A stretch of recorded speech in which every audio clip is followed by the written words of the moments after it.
Investor refuses to shake hands with Black man, unaware he's the CEO of the company.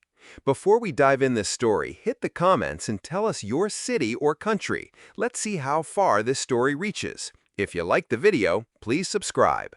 The conference room buzzed with million-dollar deals and sharp suits, but when a Black man extended his hand, the investor didn't flinch. He recoiled, smirked, ignored him completely. To the investor, he was just another assistant in the room, probably there to fetch coffee or take notes. But what he didn't know was that the man he dismissed so casually was the one who built the company from the ground up. And in a few minutes, roles would reverse. What happens when arrogance meets truth face to face? Watch until the end to find out. Jordan Wallace wasn't born into wealth. He grew up in a small, overlooked neighborhood, raised by a single mother who worked double shifts to make ends meet. Through grit and brilliance, he earned scholarships, graduated top of his class, and eventually launched a tech startup from his basement. It took years, sleepless nights, countless rejections, but the product he built transformed the logistics industry. Investors finally took notice. Now he was CEO of a rapidly growing company, preparing for a significant funding round that would shape the company's future. The meeting was held in a glass-walled boardroom on the 40th floor, with skyline views and sleek modern decor.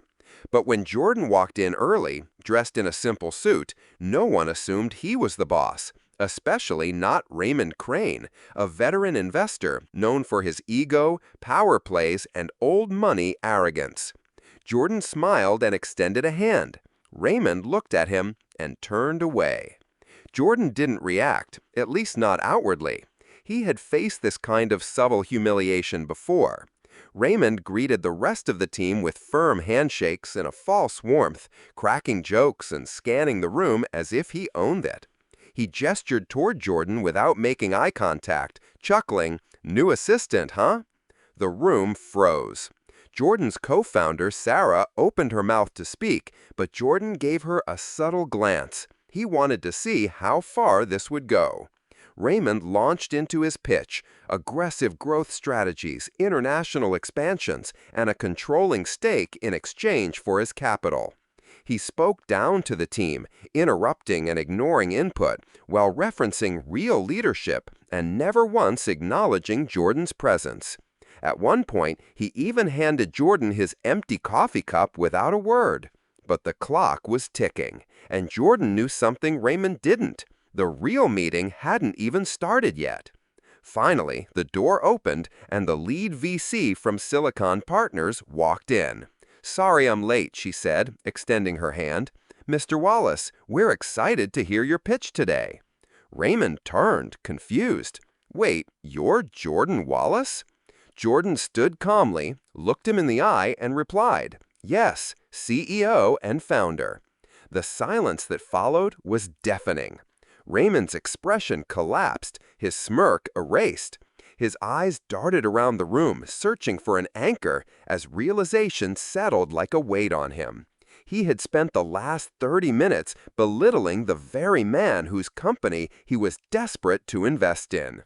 Jordan stepped forward, voice steady.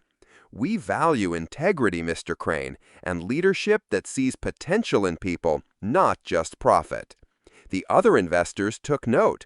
One leaned back, folding his arms, clearly unimpressed by Raymond's earlier behavior. Raymond stammered, tried to laugh it off, but the damage was irreversible. His checkbook didn't matter anymore. In that moment, the room no longer saw him as powerful. They saw him exposed. Jordan had built more than a company. He had built a culture. And in that room, respect wasn't bought. It was earned. Raymond didn't get the deal. Jordan's company went on to secure funding from firms that saw his vision and his value.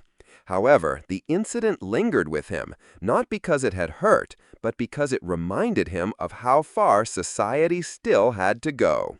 He didn't speak out to shame Raymond, he let the truth speak for itself. And it did.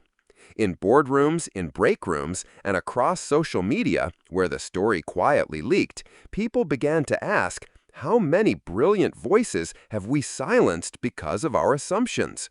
Jordan proved that success doesn't always wear the face people expect, but it should. So ask yourself, if you had been in that room, would you have seen the CEO? If you enjoyed this story and found it thought-provoking, don't forget to like, share, and subscribe for more powerful narratives. Please share your thoughts in the comments. Take care.